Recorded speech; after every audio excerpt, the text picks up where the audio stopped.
The wind carried the sound of the church bell through the empty streets of Red Hollow, a town that had long forgotten how to hope. Dust moved like ghosts down Main Street, curling around the boots of a lone figure, Eli Turner. He was a quiet ranch hand, marked by a scar beneath his left eye and a heart heavy with things left unsaid. Eli wasn't a man known for his words. The folks around here whispered that he carried his guilt like a saddle too heavy to ever set down. It had been 3 long winters since he'd ridden out of this town. He left after a gunfight that took the life of his brother Jonas, a deputy who D made the mistake of trying to break up the wrong man, S quarrel. The whispers said it was Eli's temper that lit the fuse, but no one ever dared say it to his face. Now he was back, older, quieter, and carrying a folded letter in his coat pocket, sealed with trembling hands. He was a different man than the one who had left. Across the dusty ridge beyond the church stood Clara Bennett's small cabin. There was a time when that place was filled with laughter and the sound of piano tunes drifting over the hills at dusk. Now it just sat quiet, with only the wind to push at the curtains. Clara was a widow at 26, her husband lost to a fever 2 winters past. Her days were simple, almost painfully so. She cared for her late husband, S. Horse, and tended to the small patch of roses he planted for her before he died. And yet, every single evening, she would find her eyes drawn down the road toward town, half expecting to see a rider who never came. Eli had loved her once. Truth is, he still did, in the way a man loves the sun, but knows he can stand beneath its heat for too long. But he'd left her behind without a single word when his brother died. No explanation, no goodbye, just the suffocating silence and the endless dust. That night, as the sun bled a fiery red over the hills, Eli found himself standing outside her cabin. He didn't knock. He didn't call her name. He just slipped the letter under her door, a letter that held everything he'd been too much of a coward to say for years. It told her the truth about Jonas's death, how it wasn't as simple as the town believed. It told her how he'd been framed by the outlaw Caleb Reeves, a man who now ruled Red Hollow through fear. It told her that he was going to meet Caleb at dawn. One duel, one bullet, one last chance to finally set the record straight. With shaking hands, he wrote the final line, "If I don't come back, Clara, know that I never stopped loving you. Not for a single sunrise." Then he turned and walked back into the dust, the sound of his boots whispering against the ground like fading promises. Inside, Clara sat by the flickering fire, sewing a tear in her shawl. She didn't hear the letter slide silently beneath her door. She didn't see the wind push it softly across the floorboards until it came to rest near the hearth. She was too lost in her own thoughts, of the past, of Eli, of all the words that had never been spoken between them. She had told herself over and over that she'd moved on, that the past was the past. But some nights, when the wind was just right, she'd swear she could still hear the echo of his laughter, and she'd whisper into the dark, "Where are you, Eli Turner?" Morning came cruel and cold. The whole town gathered near the saloon, where duels had long since replaced the rule of law. Caleb Reeves stood tall in a black duster, a grin carved across his face like a fresh knife wound. He was the kind of man who only smiled when someone was about to die. Across the street, Eli faced him, the brim of his hat shadowing his eyes. Behind him, the church bell waited, ready to toll again. One for sin, one for redemption. "Didn't think you'd have the guts to come back," Caleb sneered, spinning his revolver with practiced ease. Eli's voice, when it came, was steady and low. "Wasn't for you I came back." The street went completely still. Even the horses tied to the posts seemed to hold their breath. The sheriff, a man too old and too tired to interfere, raised a shaky hand. "On my count," he said softly. 1, 2. A single gunshot split the morning air. The crowd gasped. Dust exploded between the two men. When it finally cleared, Caleb Reeves was staggering back, clutching his side. But Eli was down on one knee, blood blooming across his shoulder. He'd been hit, Not a fatal wound, but a deep one. Caleb, hate burning behind his teeth, raised his gun again to finish it. And then, thunder.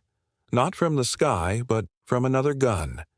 A figure stood at the edge of the street, a rifle smoking in her hands, her eyes burning like firelight. It was Clara Bennett. She had found the letter, but she had found it too late.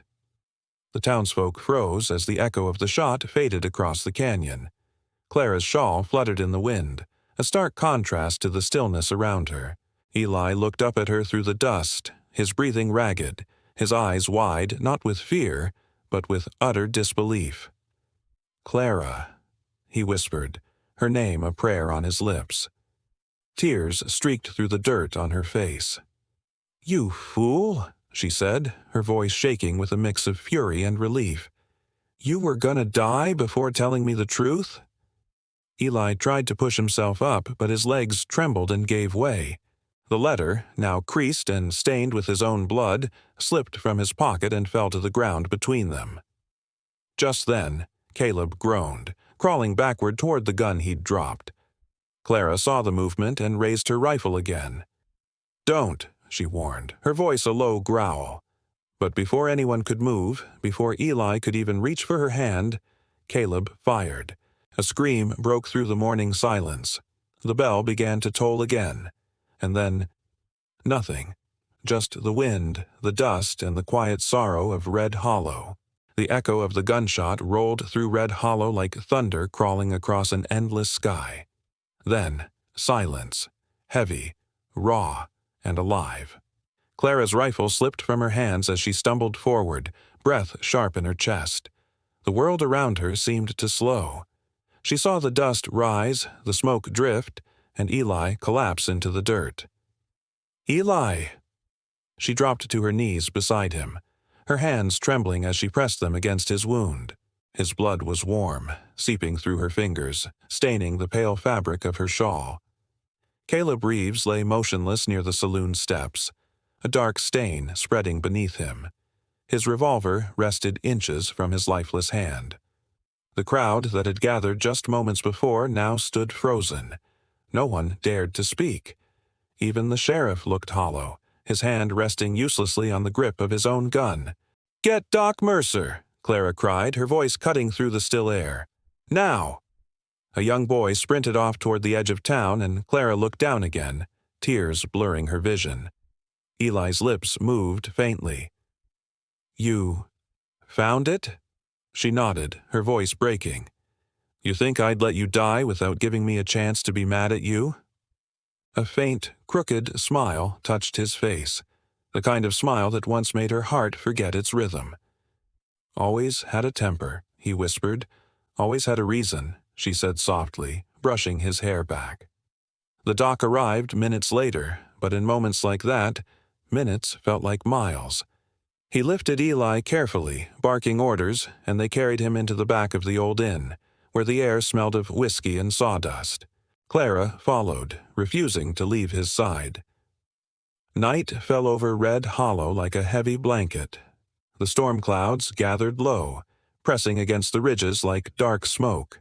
Inside the inn, the lamplight flickered over Eli's pale face as the doc stitched his shoulder, muttering about miracles and fools.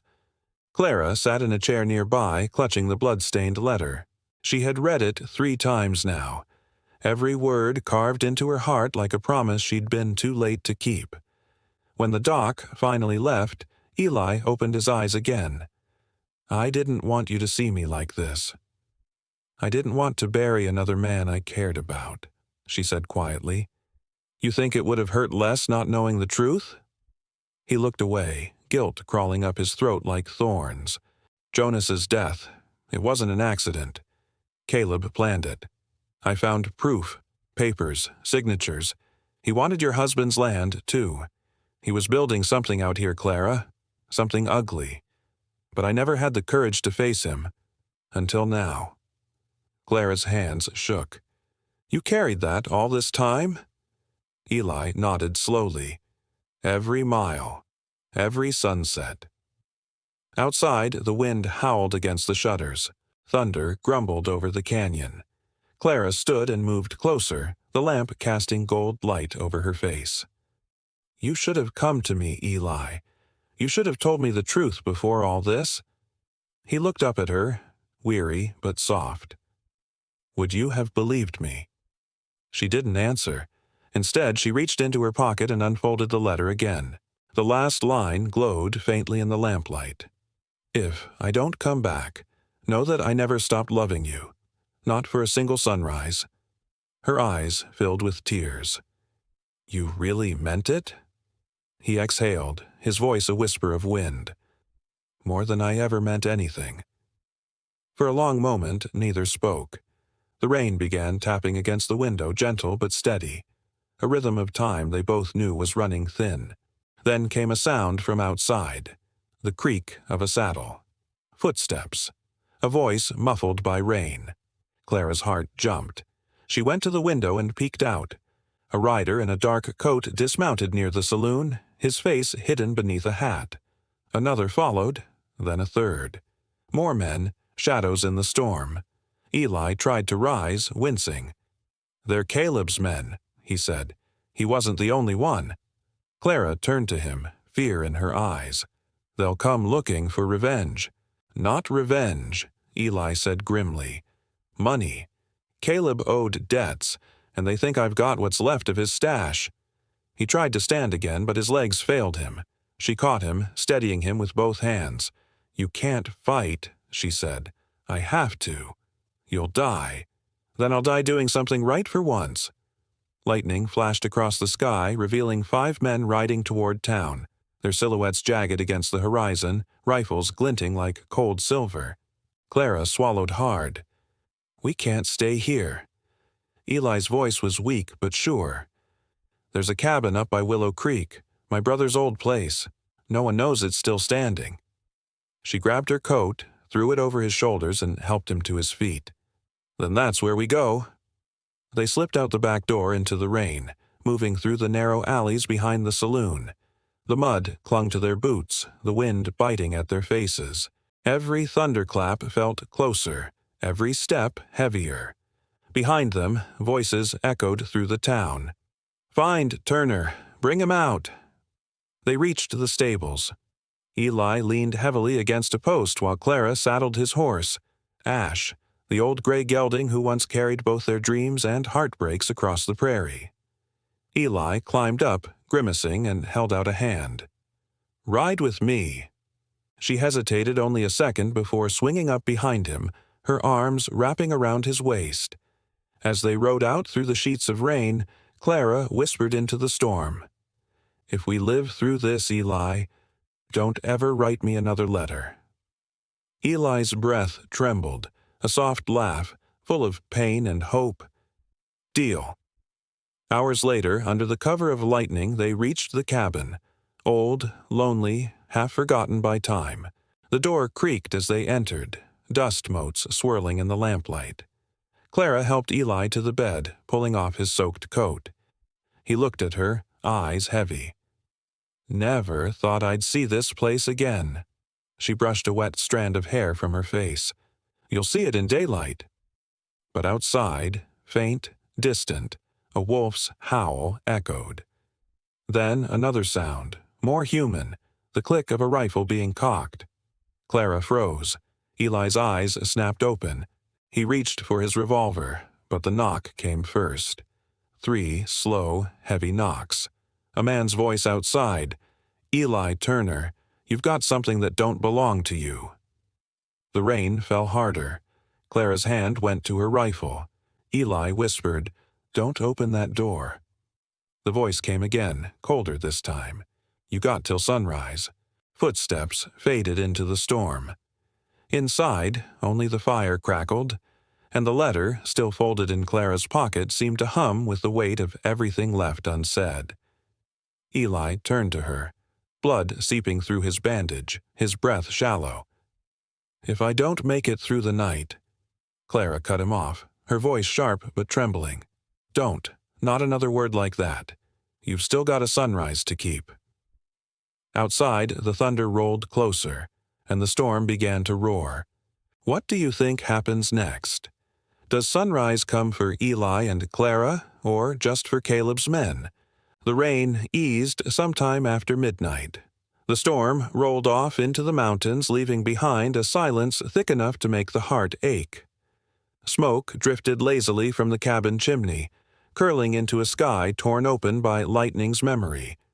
Inside, the fire had burned low to embers. Clara sat in the corner, her rifle resting across her knees, her tired eyes fixed on the door. She hadn't slept. She couldn't. Eli Turner lay on the bed, his breath shallow but steady, a ghost of a smile tracing his lips even through the pain. Every creak of the old cabin, every sigh of the wind made her flinch. The words shouted from outside hours ago still echoed in her mind. "You've got till sunrise." She glanced toward the window. The first gray threads of dawn were just beginning to touch the distant horizon. Eli stirred, his voice a rough whisper. "Still awake?" Clara nodded, her gaze not leaving the door. "Someone's out there. I can feel it." He pushed himself upright with a quiet groan, pain flashing across his face. "They won't leave without what they came for." She finally turned toward him, a mix of frustration and raw fear in her voice. "What do they want, Eli? What in this world could be worth all this blood?" He reached into his coat pocket and pulled out a small, weathered leather pouch. Inside were a few folded documents, a tarnished pocket watch, and something that glimmered faintly in the dying firelight, a gold brooch shaped like a delicate rose. Clara stared at it, her breath catching. That was Jonas's wife's, Eli finished softly. Caleb stole it after the fight.